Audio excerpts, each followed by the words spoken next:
Hello and welcome to this non-episode of the Chall podcast. My name is Preston Byers, and unlike usual, I'm not joined by my co-host Justin Binkowski. We, like the Call of Duty League, are on a little break over the holidays, but we still wanted to get out something for you guys to hopefully enjoy it while we're away. In lieu of an episode of the Chall podcast today, I'll instead rant to you for a few minutes about the CDL. I hope you like it. If you do, let me know, and maybe we can do more of this type of content in the future. If you don't, that's cool too. You're not going to really hurt my feelings, just a little bit. But if you're so kind, you could subscribe to the YouTube channel or the podcast feeds. Follow the podcast wherever you're listening or watching on. Follow us on Twitter at Preston Byers, at JBink with 2Ks, and at Ego Chow Podcast. And you can check out the live stream when we do go live at twitch.tv/Ego Chow Podcast. All right, enough of that. Let me get to the actual rant. This will be about the CDL. Of course, it would be very weird if it wasn't about the CDL. And unfortunately, I have plenty of things to complain about when it comes to the Call of Duty League. But I don't want to make this a super specific one topic only, because it's easy to get bogged down in just one issue, such as broadcasting rates.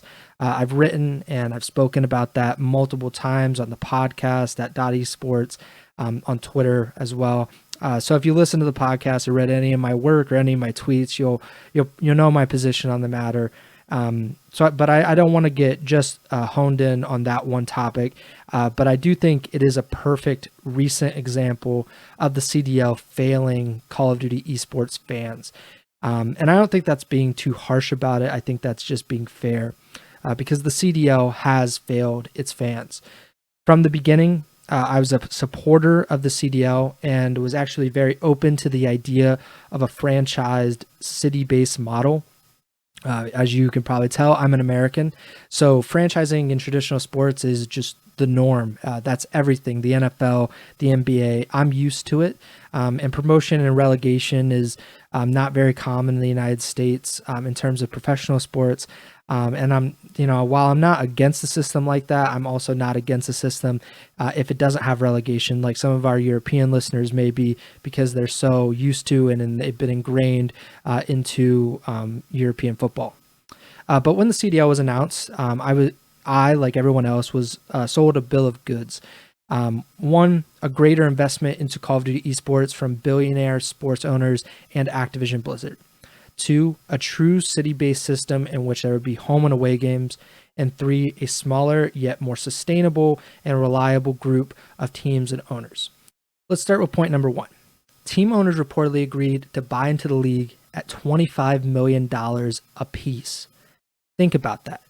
Activision Blizzard sold these supposedly intelligent, business-savvy, rich people that one of the 12 spots in this league was worth $25 million, which is about $15 million more than the LCS reportedly charged teams, despite COD Esports being much smaller in terms of cultural relevance and viewership than the LCS, and definitely smaller than the global League of Legends esports scene as a whole.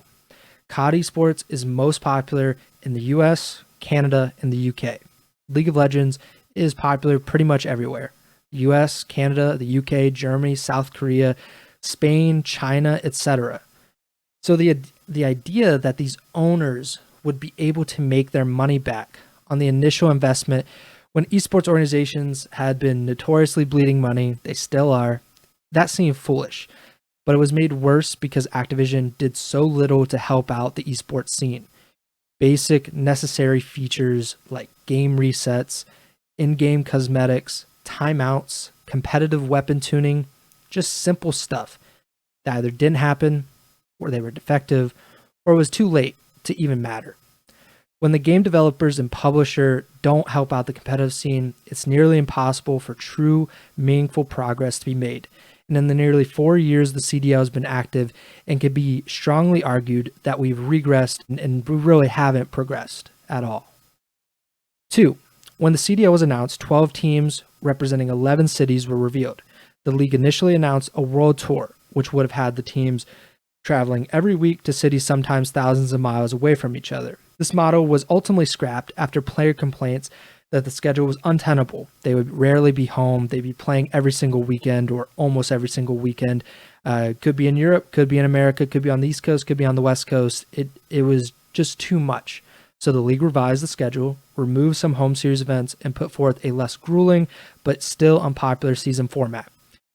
The reasons for it being unpopular among fans and players were that every team would be at each home series event, and the tournament style events the community were used to, the big open bracket events, they were altered and condensed into an abbreviated group stage and mini single elimination bracket. Overall, the schedule was upended when the pandemic forced the league to cancel all in-person events and transition to a fully online system. And for the next 15 months, the league ran no events, and understandably so. When the league returned to LAN, it did so sparingly. After having a fully offline format to begin the inaugural season, the CDL played the bulk of its matches, the qualifiers, online, and only ventured to LAN for the preseason kickoff and majors. This is still the system we have today, more than 2 years after the first post-COVID event. To make matters worse, since returning to LAN, numerous teams have not hosted an event. The London Royal Ravens only hosted 1 home series total and 0 post-COVID before ultimately relocating and rebranding to the Carolina Royal Ravens this offseason. The Legion, which were initially representing Paris, never hosted an event before or after they moved to Las Vegas, despite the CDL hosting champs in Vegas last year. The Seattle Surge have never hosted an event. In Los Angeles, neither the Thieves or Gorillas have put on a major. The Gorillas were a part of the only LA event before the pandemic. The Thieves have not been a part of any. And FaZe's last time hosting was the Atlanta home series in February 2020, about 4 years ago. This illustrates a gigantic problem with the city-based model the CDL launched with. Not only are many teams not based in their home cities, many players are actually in the Dallas-Fort Worth area, but many of the franchise's home markets don't even get to see their teams play locally.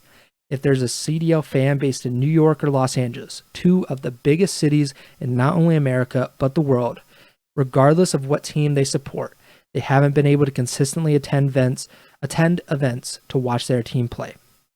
The CDL hasn't been to either of these cities in more than a year, and unless Champs 2024 is in one of those cities, that means that the 2 largest cities in America won't have a CDL LAN event in more than 2 years. When you add in Chicago, that makes the 3 biggest cities in America without an event in multiple years. And that's not even to mention how the CDL does not have any European teams anymore, despite a considerable portion of the league's players and fans being European. Number 3, we were promised no more denial esports, no more red reserve, no more shady orgs that con players and fans out of their money.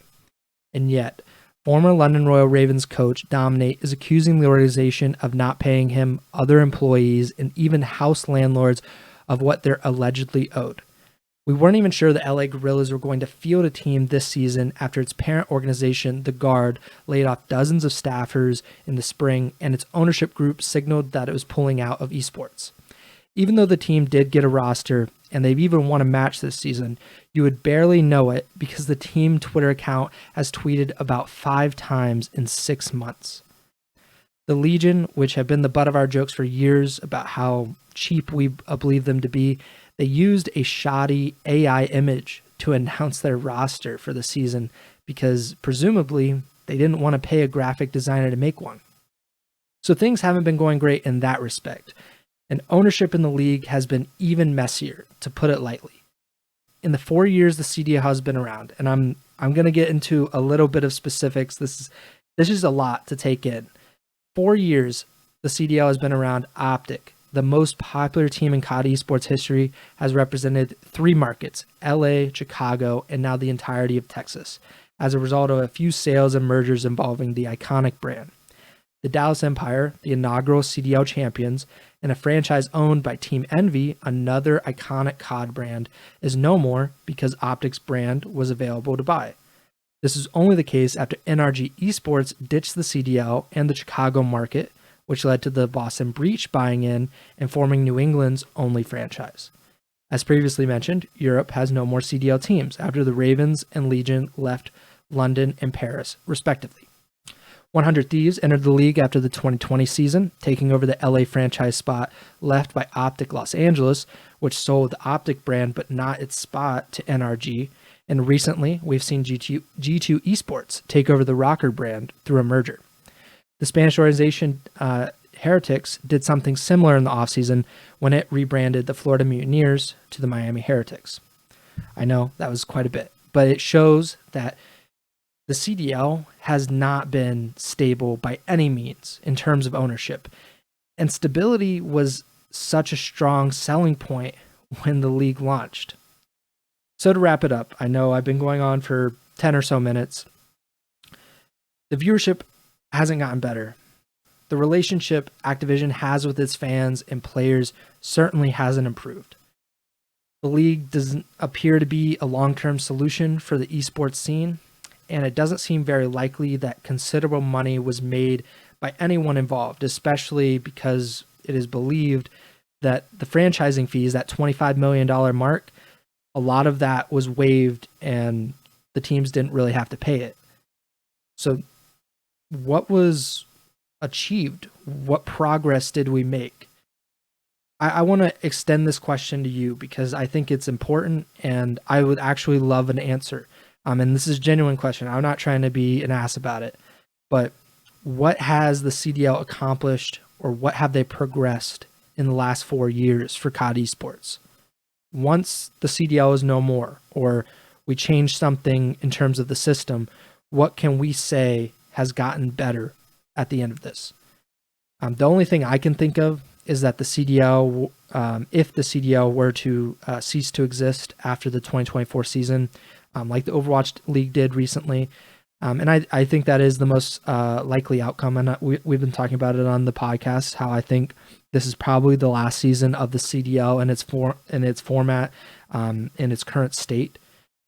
But if that happens, I believe the only upside in all of this, of the last 4 years, the 5 seasons of the CDL, I think the only upside is that we weeded out the money-hungry outsiders that didn't care about COD Esports. They only cared about their profit margins. And they never looked at COD as something they actually wanted. It was just a means to an end to, make money, which, is the reality, I know, in a lot of sports, but we need to be more careful. So I think that's probably the biggest upside. If you look at it, the teams that would be involved probably, if the CDL were to go away, the ownership groups essentially, that would leave us with Optic, FaZe, 100 Thieves, G2, NYXL, Oxygen Esports, Luminosity, Heretics, Rogue, maybe, and Mad Lions or Toronto Ultra. I don't see the Legion sticking around. I just don't see that being a thing. I'm positive that the Guard is not going to be a thing in a year's time, especially with Call of Duty. But overall, I think we could have many of the biggest esports brands involved in Call of Duty esports past 2024. And maybe we can look to Valorant, or maybe we could look to Halo. I don't know what the perfect solution is, but I think there are better formats out there to fit Call of Duty. But even then, I think we could have achieved all of that. I think we could have gotten all of these teams, these ownership groups. I'm sure we could have gotten them involved in COD Esports either way. I don't think we needed to go through 4 or 5 years of the CDL going back and forth between Twitch and YouTube and doing all of these things. I think we could have achieved the progress or the stability or the lack thereof without this experiment of the CDL. So let me know what you think. Maybe you have a better answer than me on that question. But yeah, that does it for today's episode. Bink and I wish you a happy and safe holidays. We'll likely be back in the new year, probably the second week of 2024. You may get another one of these non-episodes where I'm just talking about a specific topic or something like that. Maybe not. But regardless, Merry Christmas, Happy New Year to all of you. And remember to send the chow.